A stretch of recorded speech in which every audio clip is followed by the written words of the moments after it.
Hi, my name is Catherine Shoddick. I'm the curator here at the Oklahoma City Museum of Art, and today I'm going to give a highlights tour of our new exhibition, For America, Paintings from the National Academy of Design. This exhibition opened on November 6th and it runs through January 30th, 2022. And it covers 99 paintings from the permanent collection of the National Academy of Design, covering over 200 years of American art. If you want to learn more about this exhibition, please go to our website at okcmoa.com. For America, Paintings from the National Academy of Design is divided up into 5 different sections. The first section that we'll be looking at is called Founding an American School, and it explains what the National Academy of Design is and how it started. It was actually founded in 1825 by Samuel Fb Morse, who you might know more as an inventor, the inventor of the electric telegraph and of course Morse code, but he was also a prolific painter. So Samuel Fb Morse and other painters like Asher B. Durand founded the National Academy of Design in 1825 as a more honorary society founded by artists for artists. So every year, the National Academy of Design would nominate and elect new members into the Academy, and they would be known as National Academicians. So here's a little portrait of Samuel Fb Morse, and you can see he's a very young man, only around 19 years old, but he's depicted himself as a very serious artist with his palette and brush, and he's looking out at the viewer, asking us to take him seriously as an artist. Each year, when a national academician would be elected into the Academy, there was a stipulation that they would give one of their works to the Academy's collection, and this is known as a Diploma Work. And then from around 1839 to 1994, academicians also had to provide a portrait of themselves, whether a portrait painted by themselves, a self-portrait, or painted by another artist. And this was called a diploma portrait. So we have pairings like this throughout the exhibition showing a representative work of an artist's type of painting or a portrait of themselves. So here we have this really nice pairing by Frederick Edwin Church. Here's his portrait by Edwin Harrison May, and then Church's landscape. And Church was part of the Hudson River School, the first school of painters in America, painting landscapes, mostly around the Hudson River Valley in New York, but they would also go out and explore the American West. So landscapes of the American West and portraiture were very kind of important genres in the early 1800s. So we've looked at portraiture and landscapes. Another important aspect of painting in the early 1800s was genre scenes, which means scenes of everyday life. Here's a really nice example of a genre painting by Winslow Homer. And this is a simple, small scene of a young woman playing croquet. And croquet was all the rage. It was a new game at the end of the 1800s. And he would go to his vacation summer home during the summer holidays, and he would paint kind of leisure activities of the upper class. He actually painted croquet scenes up to 5 times because it was such a popular game at the time period. Now we've moved into the second section of the exhibition, and it's titled A New Internationalism. And this section looks at the trend of American artists moving and traveling to Europe. So they would go to Europe and travel around and visit all the different art hubs, such as Paris, Munich, London, and they would stay for extended periods of time, study, look at different artifacts, talk to other artists, and then bring these influences back to America. So here's a really nice example. This is John Singer Sargent. This is his self-portrait. And for his diploma work, he submitted a portrait of Claude Monet. So this portrait hung at the annual exhibition that the Academy held every year. And he's saying, by painting Claude Monet, he's telling the people that saw this portrait that he traveled to Europe, he studied and worked with the leader of the French Impressionism movement, Claude Monet. So he's really saying something about himself. So I mentioned French Impressionism, and this is a beautiful example of the influence of Impressionism upon an American artist. This artist is Robert Frederick Blum, And you can see how he's really tried to capture this fleeting moment of life, a scene that he witnessed. His two friends, the woman was an accomplished musician. She studied at the Munich Conservatory of Music, and then an artist friend as well. And he's shown them in a real moment of leisure, swinging on the hammock and smoking a cigarette. And then if you look at the foliage, when you see it up close, you can see the real effect of Impressionism, where the brushstrokes become looser, and he's trying to capture the effect of light, kind of a dappling of light upon the fabric and other materials. So here we have an example by William J. Whitmore. He painted Charles Courtney Curran, and you can see Curran, he's being depicted painting in the Louvre in Paris. So again, this idea of artists traveling to Paris and other art centers and studying the collection in the museums there. You can see this antique marble sculpture in the background, and he's busy with his palette and brush painting in the Louvre. Then we also have this example here of an artist in his studio. He's actually in his Paris atelier. So he's there in Paris. You can see the light coming in through the windows at the top, and he's showing himself as kind of a intelligent, contemplative artist, wondering what his next move will be for his painting. This is a painting by Henry Ossawa Tanner. He was the first African American to be accepted into the National Academy. He started painting around the New York City area, but he actually became an expatriate, and he moved to Paris, where he felt like he would be less racially discriminated against. He was the son of a preacher, and a lot of his works have these types of biblical themes surrounding them. This painting here is the Miraculous Hall of Fishes, but you can see, since he was living in Paris and surrounded by French Impressionism at the end of the 1800s, this heavy influence of Impressionism upon his style. And if you look really closely, you can even see this thick impasto, or kind of really thick layers of paint at the bottom, where it almost looks like an abstract painting if you look really closely, but then you zoom out and you get these beautiful colors and the effects of light upon the water. Now we've moved into the third section of the exhibition. This is called Painting America. And you can see a real shift in the collection of the National Academy. This is because around 1900, or before 1900, the Academy was only accepting artists from the New York City area. And they also were only culling artists from the previous year's annual exhibition. So this was very limited. Up until now, we've basically seen artists who were from the New York City area. Now, around 1900, they opened it up countrywide, so any artist in the United States could be nominated and elected into the Academy.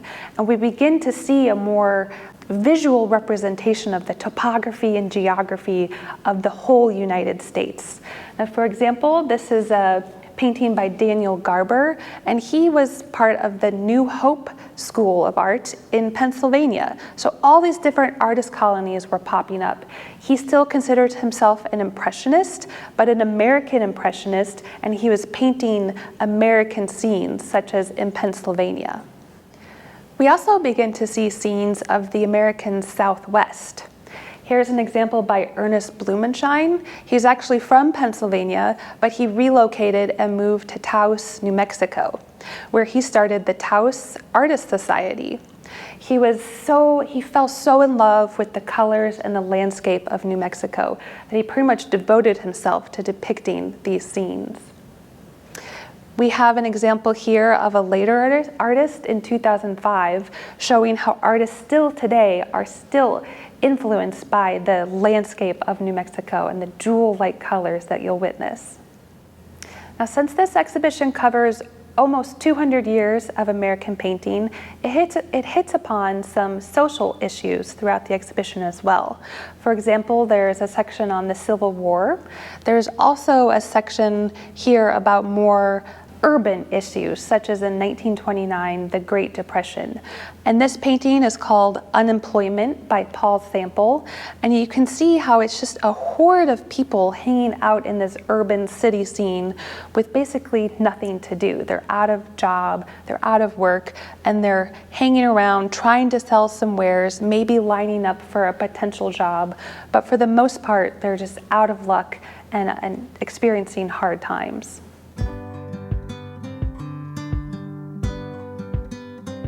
Now we're in the fourth section of the exhibition. It's called Post-War Realisms. And this is looking at the years 1950s and 60s, where there was an influx of avant-garde movements in America, such as abstract expressionism by Jackson Pollock or pop art by Andy Warhol. But at the Academy itself, it's always been a place to champion more representational and traditional artwork, such as landscapes and portraiture. It's been a home base for artists that want to work in those traditions. However, artists at this time were questioning what realism means and how to represent realistic works of art.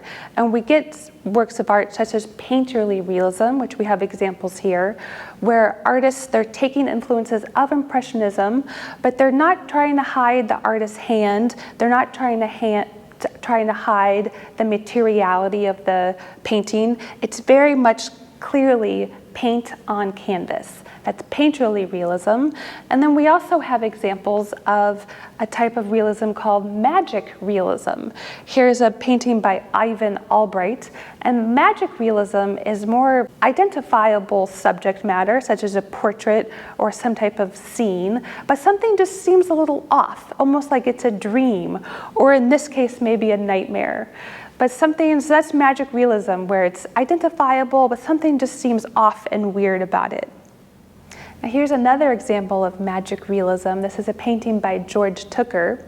And I loved reading about this work because it talked about how he was questioning or commenting upon the futility of human communication. And if you see here that he has these two figures here, the one on the left is kind of straining to talk and to be heard, and the one on the right is straining to listen, but yet they're divided by this wall and unable to communicate effectively. So that's a realistic scene, but yet has this dreamlike quality to it. So we looked at some painterly realism paintings, magic realism, and there's also this aspect of social realism. And here's a painting by Charles White. He actually, for his diploma work, he submitted the painting on the right, Mother Courage. And for his diploma portrait, he submitted, rather than submitting a portrait of himself, he submitted a portrait of his great aunt. And his great aunt was born into slavery, lived her entire life as a slave. And I think by representing her instead of himself, he was saying that he and the rest of his family would not be who they are today, or when he painted it, without the courage and strength of his ancestors. Now, the one on the right, Mother Courage, is more of kind of a universal symbol. It's not an identifiable woman, but a more universal symbol of courage and strength. And I love the background. It's almost like a quilted aspect to it, maybe hearkening back to the importance of quilts, especially during the Underground Railroad.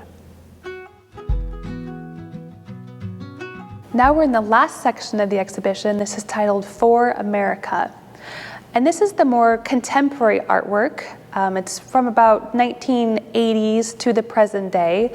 And if we think back to the first gallery that we saw, where it's mostly portraits of older white males, this gallery is much more representative of how America looks today. It's more inclusive. We have women artists.